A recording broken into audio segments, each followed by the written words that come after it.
நடிகர் பேரரசர் எம்ஜிஆர் கலைக்குழு சார்பில் எனது வணக்கத்தை தெரிவித்துக் கொள்கிறேன்.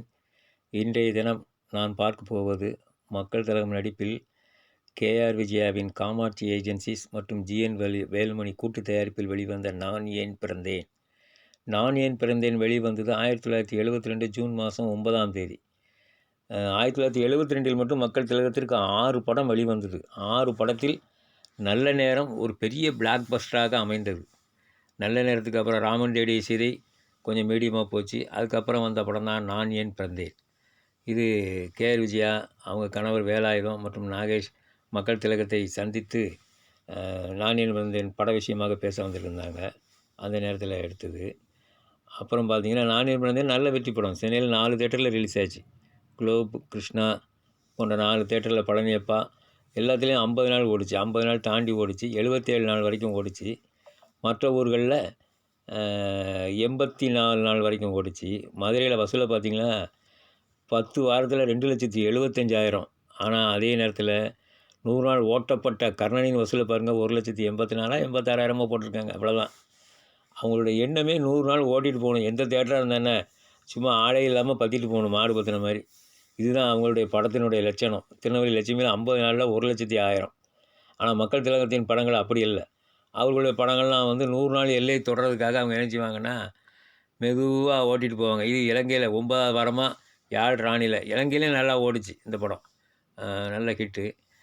மெதுவாக அந்த குதிரையை 100 நாள் 100வது மைல் வரைக்கும் ஓட்டுறதுக்காக நடத்தியே கூப்பிட்டு போவாங்க. நடத்தியே கூப்பிட்டு போய் அங்கே 100வது எல்லை தோட்டத்தை காட்டினோன்னா அதில் கட்டி போட்டு போயிடுவான். ஆனால் எம்ஜிஆர் மக்கள் திலகம் படம் அப்படி கிடையாது. அது கிட்டத்தட்ட 30-40 குதிரைகள் புழுதியை கிளப்பிக்கிட்டு ஓடும் பாருங்க.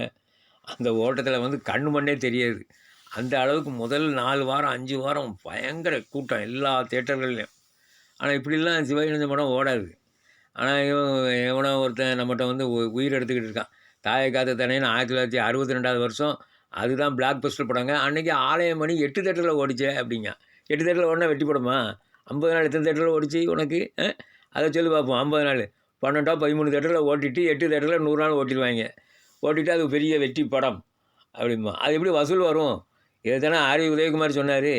நவராத்திரியையும் படகோட்டி வரும்போது நவராத்திரியை விடாதீங்கன்னு சொல்லி நிறைய சீனியர்ஸ் அவங்ககிட்ட சொல்லியிருக்காங்க. அதை கேட்காம நவராத்திரியை கொண்டு விட்டாங்க. அடி வாங்கினாங்க, நல்லா அடி வாங்கினாங்க. சரியான கூட்டம். படகோட்டி கிட்டத்தட்ட 30 தேட்டருக்கு மேலே 50 நாள் ஓடிச்சு.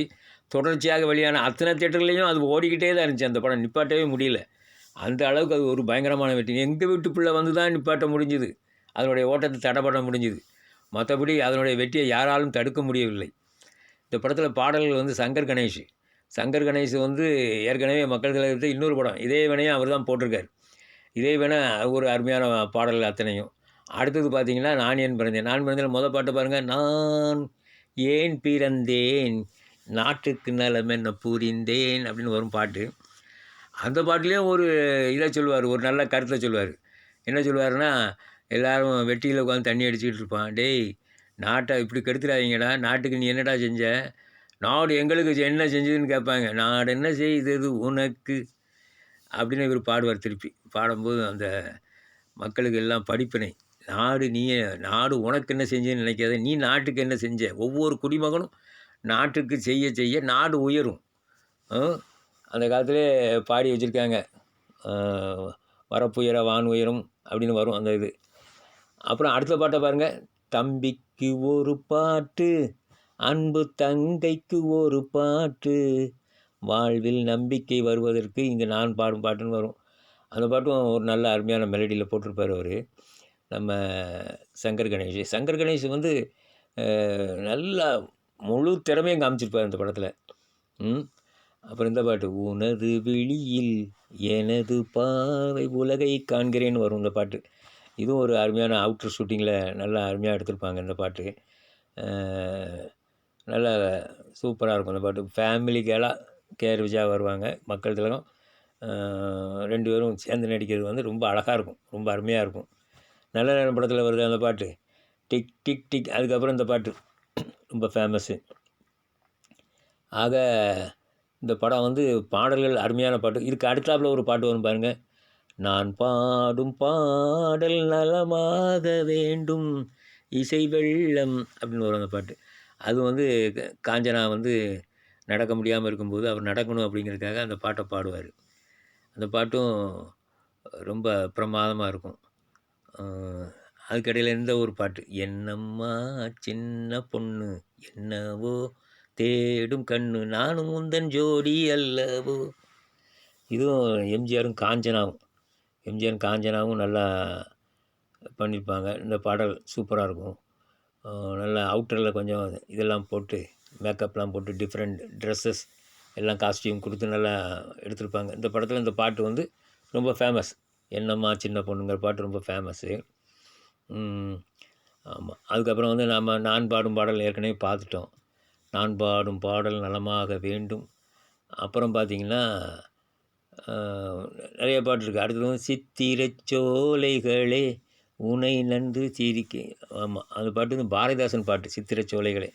அந்த பாட்டும் ஒரு அருமையான பாட்டு. அப்புறம் பார்த்தீங்கன்னா, இது நான் பாடும் பாடல். அப்புறம் பார்த்தீங்கன்னா, கடைசி பாட்டு, "தலைவாழை இலை போட்டு விருந்து வைத்தேன், என் தலைவா உன் வருகைக்கு காத்திருந்தேன்னு" வரும். அந்த பாட்டும் ஒரு அருமையான பாட்டு. சரவணா பிலிம்ஸ் வந்து சிவாஜி கணேசனை வச்சு தான் ஆரம்பத்தில் எடுத்தாங்க. பாகப்பிரிவினை, பாலும் பழமும். இவ்வளவு பெரிய படமாக இருந்தும், வெற்றி படமாக இருந்துன்னு அவங்க சொல்கிறாங்க. ஆனாலும் அவர் ஏன் அடுத்த படத்துக்கு போகலை? அடுத்த படம் பாதகாணிக்கை எடுத்தார். அப்புறம் நேரா மக்கள் திலகத்துக்கு வந்துட்டார். 1962ல் பணத்தோட்டம் எடுத்தார். பணத்தோட்டம் அப்படி மக்கள் திலகத்திட்ட வந்துட்டார். அப்புறம் சரவணா ஃபிலிம்ஸ் வந்து இது நம்ம பட ஓட்டி கலரில் எடுத்தாங்க. முதல் கலர் படம். அப்புறம் வந்து கலங்கரை விளக்கம், அப்புறம் சந்திரோதயம், அப்புறம் குடியிருந்த கோயில்.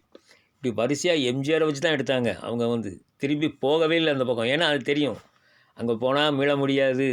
நட்சத்திர பட்டாளத்தை நிறையா போட்டு எடுத்த பாகப்பிரிவினை வந்து ஓடிச்சு. மதுரையில் மட்டும் ஓட்டினாங்க 200 நாள். ஆனால் அதனுடைய வசூல் அடிப்படையில் அது வந்து பெரிய வெற்றி படம்னு சொல்கிறதுக்கு இல்லை. ஏதோ வந்திருக்கு. ஏன்னா ஏகப்பட்ட நட்சத்திரம், அவ்வளோ பேருக்கும் சம்பளம், அதெல்லாம் போட்டு பார்த்தாச்சுன்னா அந்த காலத்தில் அது ஒரு பெரிய இது. ஆக அது ஒரு இதுன்னு சொல்ல முடியாது. அதனால் அவங்க மறுபடியும் மக்கள் திலகத்தை தான் நாடினாங்க. மக்கள் திலகம் கடைசியில் வந்து எம்ஜிஆர் வந்து குடியிருந்த கோயிலில் வந்து அவர் மற்ற கலைஞர்களுக்கு சம்பளம் ஒழுங்காக கொடுக்கலன்னு சொல்லி அவர் ஒதுக்கி வச்சுருந்தார். ஆனாலும் அவர் வந்து திருப்பி போய் கேஆர் விஜயா மூலமாக வந்து பேசி அடுத்த படம் காமாட்சி ஏஜென்சிஸ், நான் ஏன் பிறந்தேன், இதை போட்டாங்க. இந்த படம் வந்து வசூலில் நல்ல வெற்றி பெற்ற படம். வசூல் நல்ல வெற்றி பெற்ற படம். ஒவ்வொரு ஆண்டும் மக்கள் திலகத்தின் படங்கள் தான் பிளாக் பஸ்டர் ஆகுது. ஏன்னா அந்த ஆண்டு வசந்த மாளிகை தான் பெரிய வெற்றி படம்னு சொல்லுவாங்க. வசந்த மாளிகைலாம் 50 நாள் எத்தனை தேட்டர் ஓடிச்சு? 26 தேட்டர் என்னமோ ஓடிச்சு, அவ்வளோதான். நல்ல நேரம் 50 தேட்டருக்கு மேலே 50 நாள் ஓடிச்சு. அது பக்கத்திலே வர முடியாது. ஒரு தேட்டரில் போட்டு 200 நாள் ஓட்டி இது வெற்றி படம் அப்படிம்பாங்க. இந்த படத்தில் சண்டை காட்சிகளும் நன்றாக இருக்கும். சரி நேயர்களே, இனி அடுத்த பதிவில் நாம் சந்திப்போம். நன்றி, வணக்கம்.